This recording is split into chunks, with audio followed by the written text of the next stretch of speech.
Why do we chase love? Why does a guy suddenly go from girls are boring to texting someone at 2 a.m.? And why do women feel pressure to make the first move, even when they don't want to? Today we're breaking down a fascinating old text called Why One Must Woo, and honestly, some of it still hits hard. Here's a wild place to start: barnacles. Yes, the shellfish. A female barnacle is born with tiny male partners literally stored in pockets in her shell. She picks the biggest one she likes and mates with him. No effort from the male at all. He just sits there waiting to be chosen. Now jump forward in evolution to spiders and the praying mantis. The female is still larger, still in charge. And the male? He has to approach her. And sometimes, she eats him alive. No joke. She'll literally consume part of him before and after mating. Welcome to nature. The male honeybee has it even worse. He wins the right to mate with the queen by outflying all the other males, and then dies the moment he mates. His body falls from the sky. That's it. That's his whole purpose. But as life evolved further into birds, mammals, and eventually us, something shifted. Males started developing flashy features. Bright feathers, loud songs, elaborate dances. Think of the peacock's tail, the rooster's comb, the lion's mane. All of it evolved for one reason: to impress females. The female's taste literally shaped the male's appearance over millions of years. So where does that leave human men? The text says it plainly: men are biologically wired to pursue. That urge doesn't switch on gradually. It flips like a light. One moment a teenage boy has zero interest in girls. Then puberty hits. The voice cracks, the face changes, and suddenly, girls are everywhere in his mind. He'll talk louder on the street, show off, act ridiculous. All just to get one look from a girl he's never met. And if a young man shows no interest in relationships at all, the author calls it a red flag, not just socially but spiritually. The idea is that the drive to connect is so fundamental to being human that shutting it off entirely stunts you. Now, the author plays devil's advocate.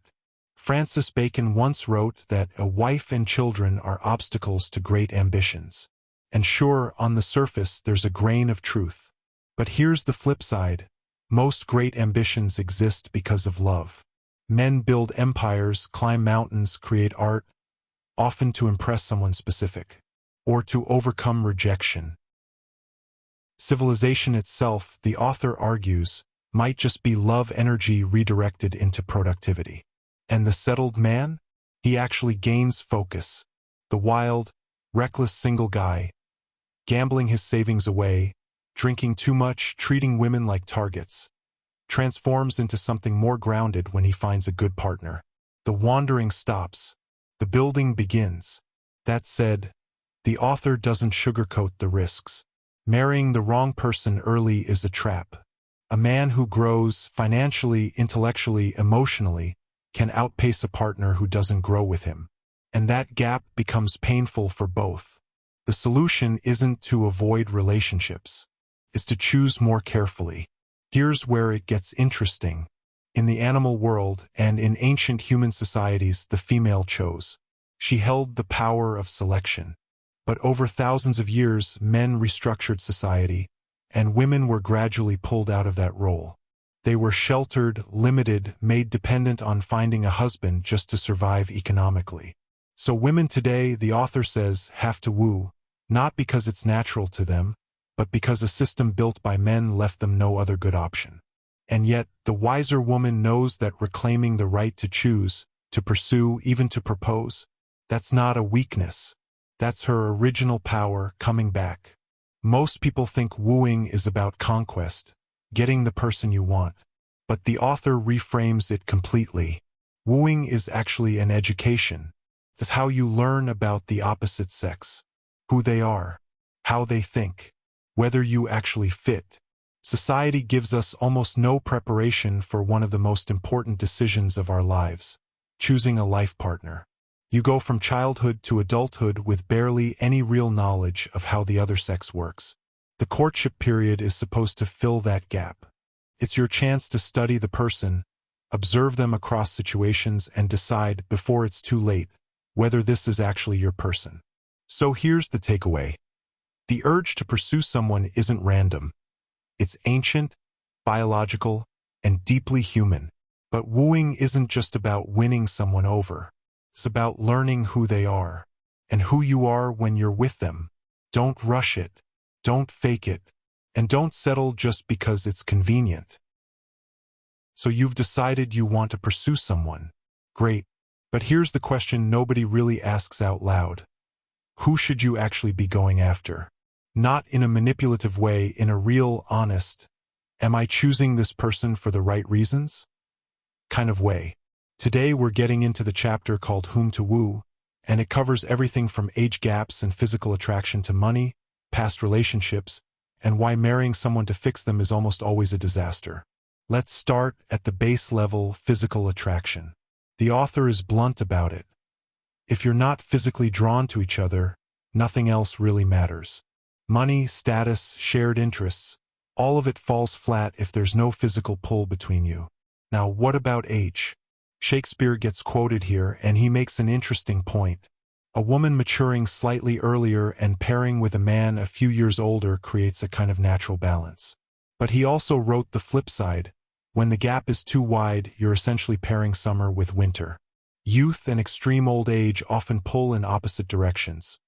One is full of energy, spontaneity, ambition. The other is cautious, tired, and set in its ways. The takeaway? There's no universal rule. Your first attraction pattern is usually shaped by your parents. Boys often unconsciously seek someone like their mother, girls like their father. But the courtship period is supposed to help you figure out whether that pattern actually works for you, or whether it's just old programming running in the background. Date different people, different ages, different personalities. The right fit becomes obvious over time. Here's something interesting. Science at the time suggested that opposites make the best matches. Blonde with brunette, tall with short, one introvert with one extrovert. Whether or not the specifics hold up today, the underlying logic is sound. Sometimes the differences between two people are what make them work. One grounds the other. One energizes the other. But opposites don't always mean compatible. If your differences create constant friction, if your temperaments genuinely clash, that's worth paying attention to. The courtship period is your testing ground. Use it. On timing, when should you actually commit? The honest answer is when you're financially ready enough not to drown, and emotionally ready enough to genuinely know your own mind. Marrying too young before you know who you are is risky. Marrying too late comes with its own problems. By a certain age, people get rigid. Their habits harden. Flexibility shrinks. The sweet spot for most people sits somewhere in the mid to late 20s. But even that isn't a rule, it's a starting point. Health also matters, and the author is direct here. Entering a marriage with serious, undisclosed health conditions is a burden you're placing on your partner without their knowledge or consent. Physical wellness should be part of the honest conversation before things get serious. Physical attraction gets you in the door. But what keeps two people together for decades? Mental compatibility, shared curiosity, the ability to actually talk to each other about real things. The old expectation was that the man would be the intellectual one, and the woman would essentially just look pretty and manage the house. The author pushes back on that hard. A relationship where one person does all the thinking and the other just nods along isn't a partnership. It's a dynamic that hollows out over time. The ideal? Two people who are genuinely interested in each other's worlds. A man who actually shares what's going on in his work life. A woman who understands what it means to earn money, not just spend it. Partners, not a boss and an assistant. And if, during courtship, you realize the person you're seeing has nothing to say, no curiosity, no depth, no interest in growing, that's your signal. The courtship period is specifically designed to surface this before it's too late to walk away cleanly. Should you only date someone who's financially stable? Should you only pursue someone from the same social class? The author's answer is essentially, don't let that be the deciding factor. Here's the argument. Marrying for money or marrying to lock in a certain lifestyle is one of the most reliable paths to long-term misery. You can't buy the feeling of actually wanting to be around someone. And what starts as convenience tends to curdle into resentment over time. Love in a small apartment beats quiet hatred in a mansion. That said, the author isn't naive. Money stress is real, and financial incompatibility can genuinely damage a relationship. The point isn't to ignore finances entirely. It's to make sure you're choosing a person first and treating everything else as secondary factors to weigh, not as the main criteria. Same goes for social class differences. A significant gap in background does add complexity. But if the physical and mental connection is real and strong, it can outweigh the gap. Don't disqualify someone because of where they grew up. Do pay attention to whether your values and your visions for the future actually line up. The author calls out one of the oldest traps in relationships: marrying someone to fix them. Deciding that your love will be the thing that finally makes someone change. If someone can't deal with their own issues during the courtship period, when they're trying to impress you when the stakes are low, they almost certainly won't deal with them after the wedding.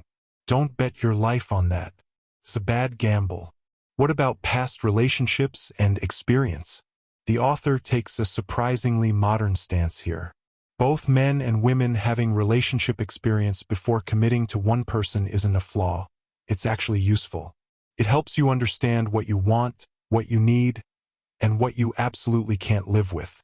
The only relevant concern is whether there are unresolved health issues, and that's what honest conversation and, where necessary, medical clearance is for. Love at first sight? Absolutely real, the author says. But it's also a starting point, not a conclusion.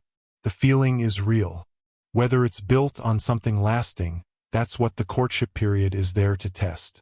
And finally, should you be seeing more than one person at once early on?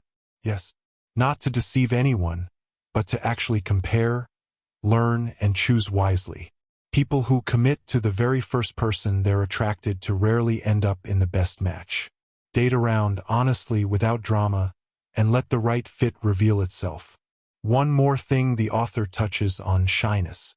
If you're someone who freezes up, who shrinks back, who never feels confident enough to make a move, this isn't a character flaw. It's a nervous trait usually rooted in low self-confidence. And it can be worked on. The author's advice? Get around people. The more you interact with the world, the more you realize you're not as far behind everyone else as you thought. And here's the upside for shy people. They tend to attract confident, outgoing partners who naturally draw them out. If your partner supports your growth instead of mocking your quietness, you'll come further faster than the loudest person in the room. So here's what this chapter really comes down to.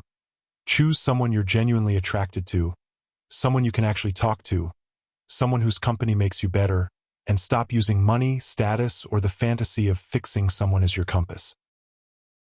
The courtship period exists for a reason. It's not just dating, it's research. Use it properly and you give yourself a real shot at getting this right. So you've found someone you're interested in. Now what? How do you actually go about winning someone over without being creepy, without being a pushover, and without accidentally saying "see" 40 times in one conversation and losing them forever? That last one is a real story in this chapter, and we'll get to it. Today we're breaking down how a man woos, and honestly, most of this applies to anyone pursuing anyone. The author opens with something that seems obvious but apparently wasn't. You're pursuing the girl, not her parents, not her aunts, not her extended family. Your goal is to figure out if you two are genuinely compatible, and to show her that you are. That's it.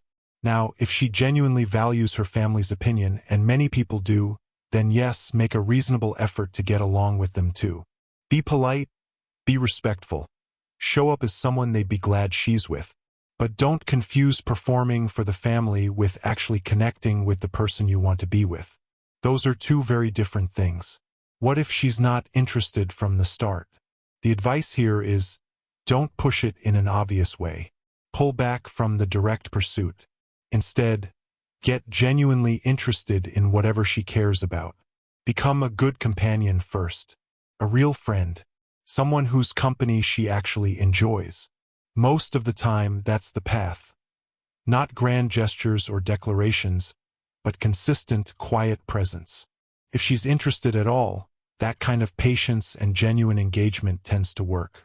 But, and this is important, if she's told you no clearly and repeatedly, that's your cue to respect it and move on. The author isn't advocating for relentless pursuit past clear rejection. He's talking about early hesitation, not a firm boundary. Here's the story the author tells, and it's a good one. A guy, well-traveled, educated, financially stable, genuinely interesting on paper, meets a girl and she likes him at first. They spend a couple of months together. Then she quietly cuts him off. Stops seeing him one-on-one entirely. Why? One habit. Every single sentence ended with "see. I was at the club, see? The guys were there, see? We played cards, see?" She gently brought it up. He didn't change it. And that one word cost him the relationship. Now the author's point isn't that you should obsessively police yourself for every flaw. It's that how you present yourself matters, and sometimes the thing holding you back is something small and completely fixable. Bad grammar, sloppy habits, weak table manners, dirty nails. These things register, especially to someone who's still deciding whether you're worth committing to. He puts it this way. Winning someone's interest deserves the same seriousness as advancing in your career. That means being willing to grow. Not to fake a personality you don't have, but to genuinely clean up the rough edges that you probably know are there. Once you've cleaned yourself up, your next job is to become someone she genuinely can't imagine not having around. The author's phrasing is good here. Become indispensable to her happiness. How? Simple in theory, harder in practice. Pay attention to what she actually likes. Not what you want to share with her. What she wants. Her favorite food, her favorite places, the kind of evening she finds relaxing versus energizing. Then go out of your way to provide those things, and occasionally do a little more than expected. The small, unexpected thoughtful gesture lands harder than a grand, predictable one. He gives a funny example. Don't buy someone a 2-pound box of chocolates if they hate sweets and love pickles. Don't be the guy who gives his wife cigars for Christmas and then smokes them himself. Actually pay attention to the person in front of you. If you love boxing and she loves art museums, go to the art museums, at least for now. Once she trusts that you respect her preferences, you can start slowly introducing the things you love. The key word is slowly. You're not converting anyone. You're showing that you care enough to meet her where she is. And physically, be present, be warm, be responsive to her comfort level, not just yours. Read what she's comfortable with and calibrate accordingly. Over time, when someone feels genuinely seen and cared for, they naturally want to reciprocate. That's how two people's preferences start to align. On love letters, or in today's world, texts and voice messages, the author's advice is surprisingly nuanced. Don't go overboard with endless, over-the-top declarations. What works better is a warm, natural tone with just enough feeling to suggest there's a lot more underneath. Think of it as leaving the door slightly open rather than kicking it off its hinges. He also adds a practical note. If things don't work out, whatever you've written can and might be read by other people.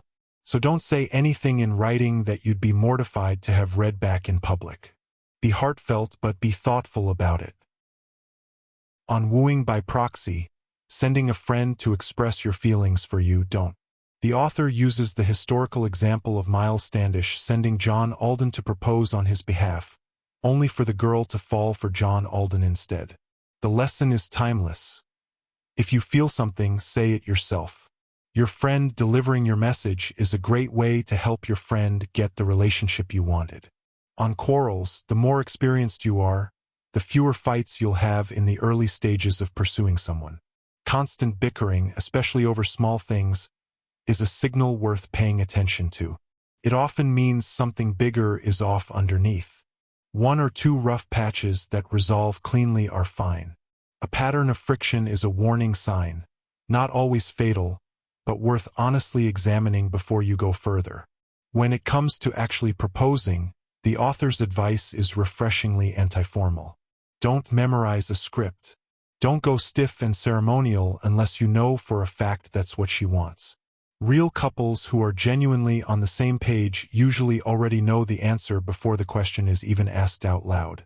It's more of a confirmation than a surprise. So be yourself. A casual, natural "so, are we doing this?" from someone she trusts and loves can mean infinitely more than a perfectly rehearsed line delivered with a trembling voice. If she asks for time to think about it, give it to her. Read the room. A hesitant "I need time" from someone who's been warm and engaged is often a yes that just needs a little more certainty. A firm, clear, kind refusal is a different thing entirely. Respect it. Don't spiral into pressure or resentment. And after the commitment is made, the author's final point is one that a lot of relationships forget. Don't stop courting each other. The effort you put in to win someone doesn't disappear the moment they say yes.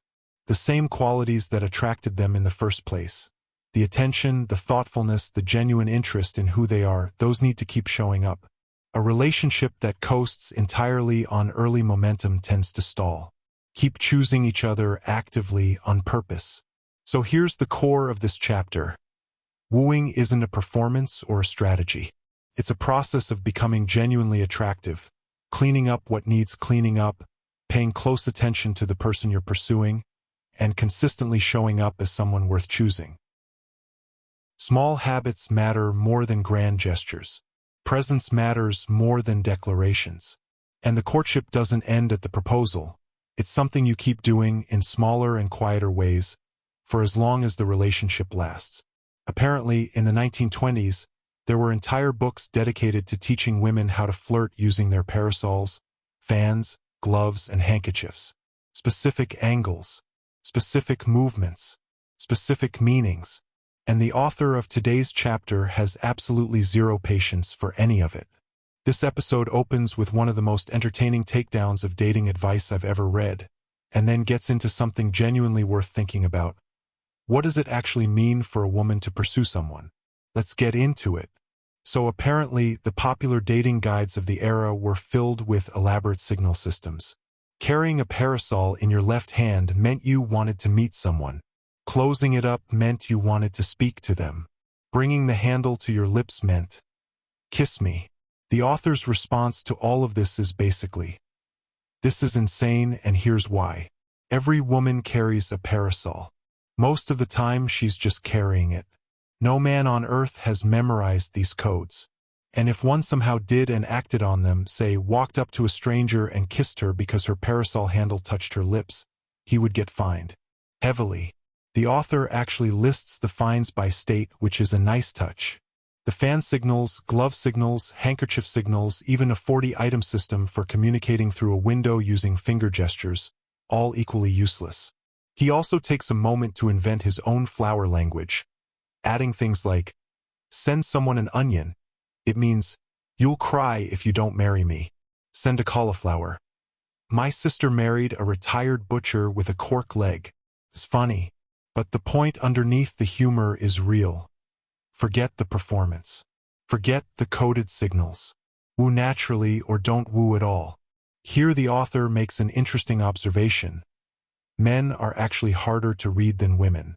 They're better at hiding their flaws.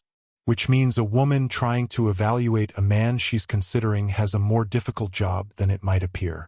His first piece of advice. Look at how other men treat him. A man who is liked and respected by other men is generally a safer bet than one who is popular only with certain women, especially if those women are drawn to the thrill of being chased rather than the substance of who's doing the chasing. He also calls out two types clearly. On one side, women who approach relationships purely transactionally, looking for someone to fund their lifestyle, whether that's openly or under the surface. He's direct that this is a parasitic dynamic, unworthy of both parties.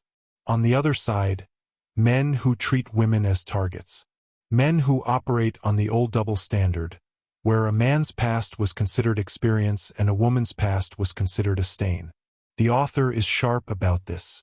These men are, in his words, a fading relic of an outdated system. And the smartest move for any woman who encounters one is to identify it quickly and walk away. Trying to reform that kind of man through marriage, he says, is one of the worst bets you can make. Yes, the author is clear on this. If a woman has decided that a man is genuinely worth her time, there is no good reason she shouldn't pursue him, thoughtfully and on her own terms.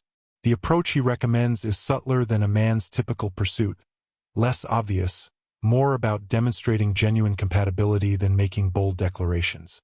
A little well-placed curiosity goes a long way. Find out what he actually values.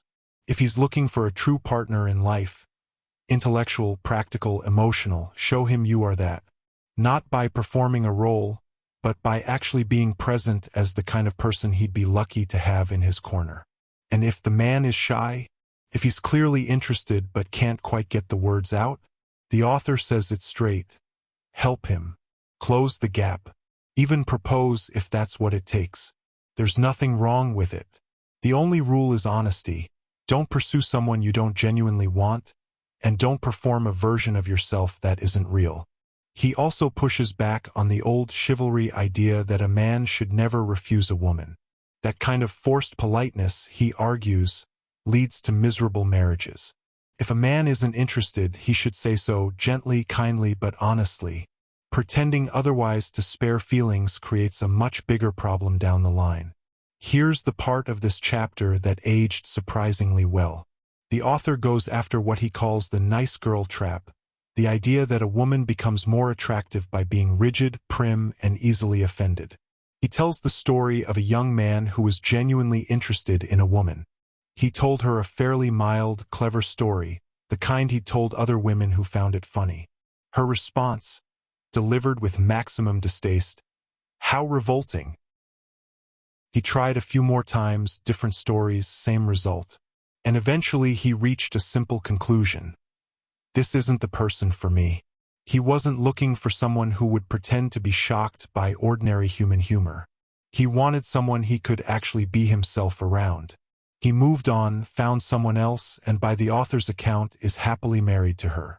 The woman who kept saying, "How revolting," meanwhile, remained convinced she had behaved correctly, that he had lowered himself. The author's verdict is that this kind of performance, putting on a mask of being too delicate for real conversation, doesn't make a woman more desirable. It just makes genuine connection impossible. The point isn't about being coarse or crude. It's about being real. Two people who are genuinely well-matched end up talking openly about all kinds of things once the relationship deepens. Pretending that topics are off-limits before you've even gotten there doesn't protect anything. It just creates distance. This chapter opens as comedy and lands somewhere genuinely useful. Forget the parasol codes. Forget performing a version of yourself that's designed to impress rather than connect. Whether you're the one pursuing or the one being pursued, be a real person. Show up honestly. Choose someone who can handle the actual you, not the curated version. The courtship period exists, as the author keeps reminding us, to teach you things. Use it to learn about the other person and about what you actually need. Don't waste it playing signals games that nobody on the other end understands. So you've made it past the chase. Someone said yes. You're engaged. And now, somehow, this is where a lot of people start making their biggest mistakes. Today's chapter is all about what happens between the proposal and the wedding. How long should an engagement last? What do you actually owe each other during this period? And when is breaking it off the right call, even if everyone around you thinks you shouldn't? Let's get into it. An engagement is a mutual pledge, a public and private statement that both people intend to follow the courtship through to commitment. The author says, announce it as soon as you reasonably can. Tell your close friends at minimum. Make it real, because it affects other people too. Other potential partners who deserve to know where things stand, and friends who will naturally adjust how they interact with you both. That said, and this matters, an engagement is not a trap. It's not irrevocable. Getting engaged should carry some weight, but it shouldn't feel like signing a contract in blood. If you entered the engagement while someone else was also pursuing the same person, be especially careful. In that situation, the other person gave something up, they stepped back. Breaking things off in that case carries more cost for them, and that deserves honest consideration before you commit. On engagement rings, the author raises something that still gets debated today. The ring is a symbol, and what it symbolizes is a narrowing of options. You've chosen one person. The whole menu collapses to one dish. He's not against rings, but he makes the point that if it's meaningful, both people should wear one, not just the woman. And the size of the ring shouldn't be about outdoing anyone else. It should reflect what the person can actually afford without financial strain. Going into love with eyes open means knowing each other's financial reality from the start. Here's where the author says something that might surprise you. Being engaged doesn't mean you lock yourselves in a room together and ignore the rest of the world. In fact, he argues the opposite. An engaged couple should actively maintain friendships and social lives that include other people. Go to events. Dance with others. Have dinner with friends. Keep the world from shrinking to just two people. Why? Because if you start the monotony too early, if you become each other's entire world before the commitment is even formalized, you risk burning out the relationship before it's even begun. Social variety keeps things alive. Now jealousy. The author doesn't dismiss it. He calls it a real force, rooted in a genuine and understandable desire to feel chosen. But he also says that when jealousy becomes extreme, it crosses from a feeling into something closer to a disease. And if your partner's jealousy is escalating rather than settling down as trust builds, that's a serious warning sign. It might mean the relationship isn't the right one. If you choose to stay in it, some compromise is inevitable. But it requires real empathy from both sides, not just one person quietly shrinking their world to keep the other calm. The author addresses this directly, and for a book written a century ago, it's surprisingly frank. He notes that most engaged couples, by the time they marry, have already been physically intimate. He presents this not as a scandal but as a practical reality, and offers the logic behind it.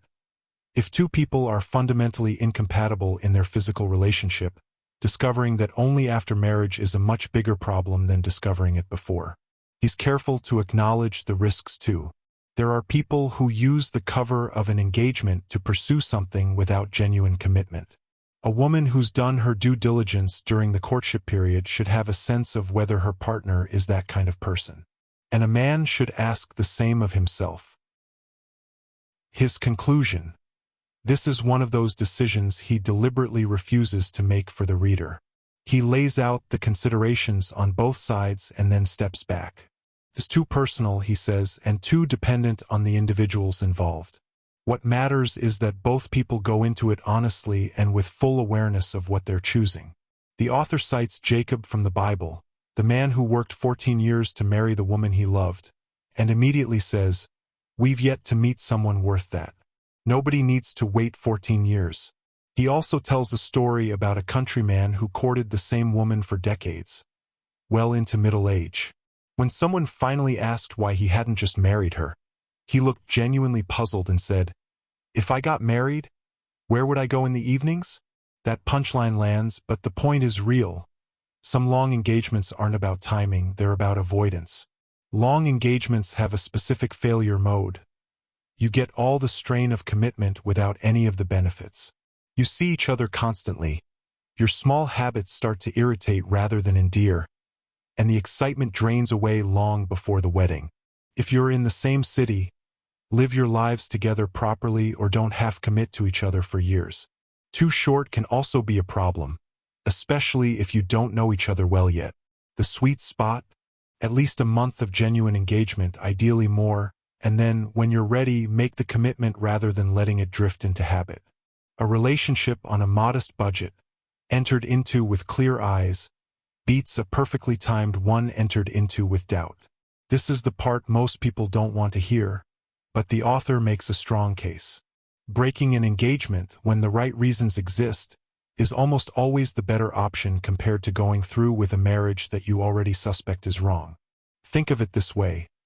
Some temporary pain now, some awkwardness, some hurt feelings, some social discomfort, versus the sustained weight of a wrong marriage that might take years and significant legal and emotional costs to undo. When you frame it that way, the math is pretty clear. He's not suggesting people break engagements casually. He's saying that in our discomfort with short-term pain, we often make decisions that lock in long-term misery. If the engagement has revealed something serious, incompatibility, a habit that can't be changed, a values gap that keeps widening, act on it. End things as cleanly and kindly as possible. Part as friends where you can. And don't confuse social pressure to follow through with an actual reason to do so. On the honeymoon, he's entertainingly skeptical. The idea of two people disappearing alone together immediately after the wedding to exist on romance and nothing else. In his view, it tends to produce boredom and irritation faster than almost anything else. A short trip you both wanted to take anyway? Fine. A month-long forced romantic isolation? Often a disaster.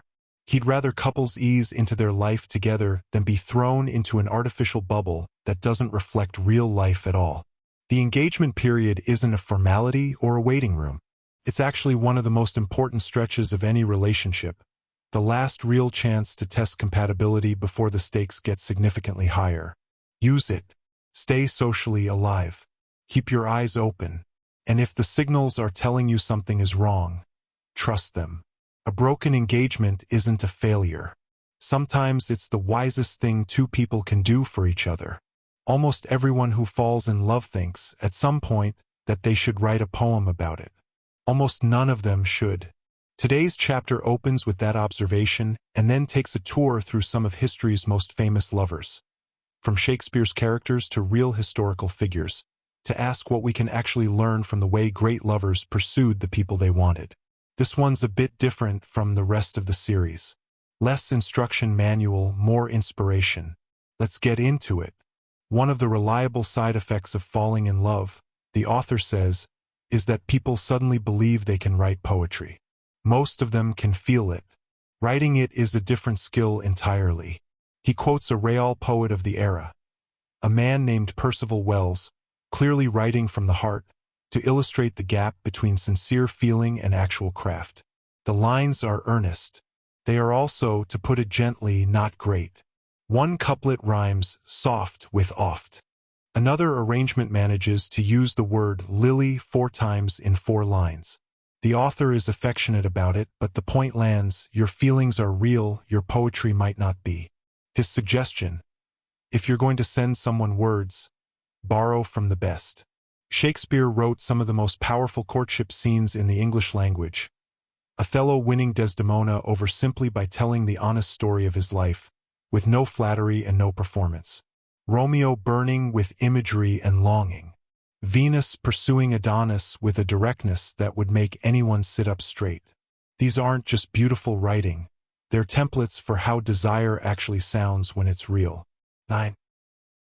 The lesson: you don't have to be a poet, but you should know what good love language sounds like so yours can at least aim in that direction.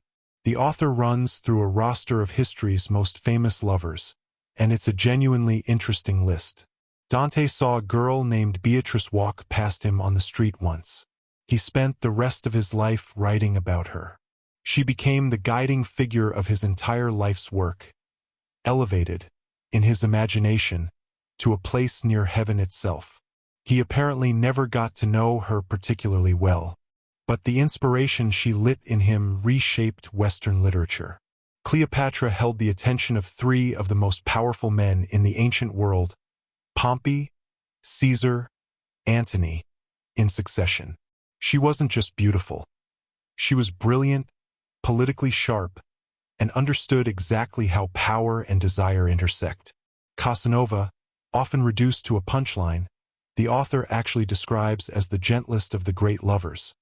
Someone who genuinely enjoyed people, who found each new connection interesting rather than purely transactional. Among poets, Shelley spent his whole life chasing an ideal, pouring out extraordinary verse to a succession of women who each briefly embodied it. Keats burned out young, writing some of the most nakedly passionate love poetry in English. Burns turned his romantic life into songs that people still sing. Poe, and this is a detail the author includes without particular judgment, apparently used the same love poems with multiple women. Efficient, if nothing else. The point of all of these examples isn't do what they did. Some of these people caused considerable damage in their personal lives. The point is, love, pursued with real intensity, produces something. It pushes people toward their best or most memorable selves. Lewis Carroll. Yes, the Alice in Wonderland author, wrote a comic poem about a man who spent 30 years silently courting a woman without ever actually saying anything meaningful. She used his gifts for her dog. She returned his letters unopened. She showed no interest whatsoever. After 3 decades, he finally shows up to propose. She tells him, since he's managed perfectly well for 30 years without her, he can wait a bit longer. He walks away, chastened, and thinks to himself, if he ever finds another woman he likes, he'll propose in, at most, 20 years. It's funny, but the author pulls a real lesson out of it. Don't wait. Don't let fear or hesitation turn your pursuit into a habit of inaction that spans decades. If you feel something, say it. Not in 30 years. Not in 20. Now, the author closes this chapter with something worth sitting with. He argues that wooing serves 3 purposes, not 1. First, winning the person you want. Second, learning about them and about yourself during the process. Third, and this one tends to get forgotten, the pure pleasure of the pursuit itself. He makes a philosophical point here.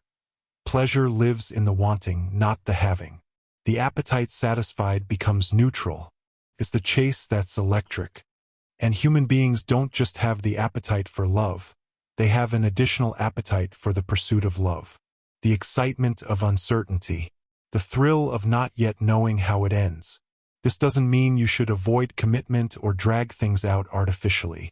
It means, be present in the pursuit. Don't be so fixated on the outcome that you miss what's actually happening. The wooing period, with all its awkwardness and hope and small victories, is genuinely worth experiencing, not just surviving on the way to something else. His final note. Once you've learned how to do this well, don't keep it to yourself. Share what you know. Help other people navigate something that nobody teaches and everybody has to figure out.